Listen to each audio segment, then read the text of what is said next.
Divine journey में आप सभी का स्वागत है। आइए जानते हैं कार्तिक मास महात्म्य। अध्याय पहला। मैं सिमरू माता शारदा बैठे जीवा आए, कार्तिक मास की कथा लिखी कमल हर्षाए। नैमिषारण्य तीर्थ में श्री सूतक जी ने 28,000 सनकादि ऋषियों से कहा, अब मैं आपको कार्तिक मास की कथा विस्तार पूर्वक सुनाता हूँ, जिसका श्रवण करने से मनुष्य के सभी पाप नष्ट हो जाते हैं और अंत समय में वैकुंठ धाम की प्राप्ति होती है। सूत जी ने कहा, श्री कृष्ण जी से अनुमति लेकर देवर्षि नारद के चले जाने के पश्चात सत्यभामा प्रसन्न होकर भगवान कृष्ण से बोली, हे प्रभु, मैं धन्य हुई, मेरा जन्म सफल हुआ।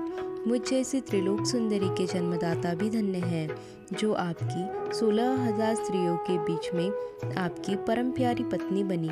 मैंने आपके साथ नारद जी को यह कल्प वृक्ष आदि पुरुष विधि पूर्वक दान में दिया, परंतु वही कल्प वृक्ष मेरे घर लहराया करता है। यह बात मृत्यु लोक में किसी स्त्री को ज्ञात नहीं है। हे त्रिलोकीनाथ, मैं आपसे कुछ पूछने की इच्छुक हूँ। आप मुझे कृपया कार्तिक महात्म्य की कथा विस्तार पूर्वक सुनाइए, जिसको सुनकर मेरा हित हो और जिसके करने से कल्प पर्यंत भी आप मुझसे विमुख न हो। सूत जी आगे बोले, सत्यभामा के ऐसे वचन सुनकर श्री कृष्ण ने हंसते हुए सत्यभामा का हाथ पकड़ा और अपने सेवकों को वहीं रुकने के लिए कहकर विलास युक्त अपनी पत्नी को कल्प वृक्ष के नीचे लेकर गए। फिर हंसकर बोले, हे प्रिय, 16,000 रानियों में से तुम मुझे प्राणों के समान प्रिय हो। तुम्हारे लिए मैंने इंद्र एवं देवताओं से विरोध किया था।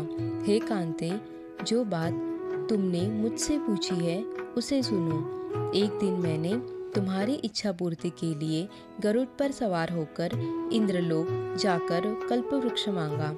इंद्र द्वारा मना किए जाने पर इंद्र एवं गरुड़ में घोर संग्राम हुआ और गौलोक में भी गरुड़ जी गौओं से युद्ध किया। यह सुनकर सत्यभामा ने कहा, हे प्रभु, कृपया मुझे मेरे पूर्व जन्मों के विषय के बारे में बताइए। पूर्व जन्म में कौन कौन से दान, व्रत व जप नहीं किए गए हैं? मेरा स्वभाव कैसा था? मेरे जन्मदाता कौन थे? और मुझे मृत्युलोक में जन्म क्यों लेना पड़ा? मैंने ऐसा कौन सा पुण्य कर्म किया था जिससे मैं आपकी अर्धांगिनी हुई? श्री कृष्ण ने कहा, हे प्रिय, अब मैं तुम्हारे द्वारा पूर्व जन्म में किए गए पुण्य कर्मों को विस्तार पूर्वक कहता हूँ, उसे सुनो।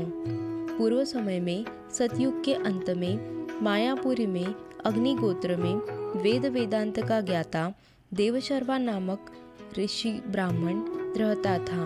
वह प्रतिदिन अतिथियों को सेवा करता था, हवन और सूर्य भगवान का पूजन किया करता था। वह सूर्य के समान तेजस्वी था। वृद्धावस्था में उसे गुणवती नामक कन्या प्राप्त हुई।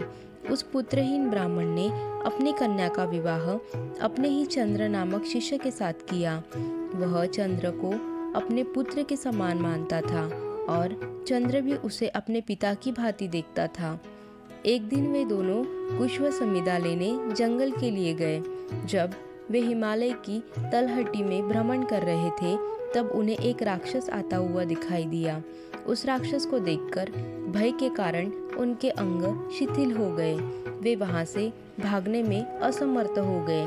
तब उस काल के समान राक्षस ने उन दोनों को मार डाला। क्योंकि वे धर्मार्थ थे, इसलिए मेरे पार्षद उन्हें मेरे पास वैकुंठ धाम लेकर आए।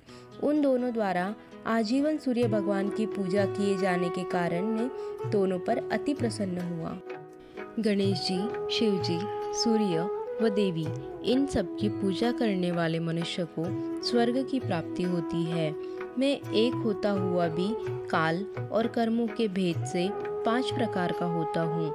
जैसे एक देवदत्त, पिता, भ्राता आदि नामों से पुकारा जाता है।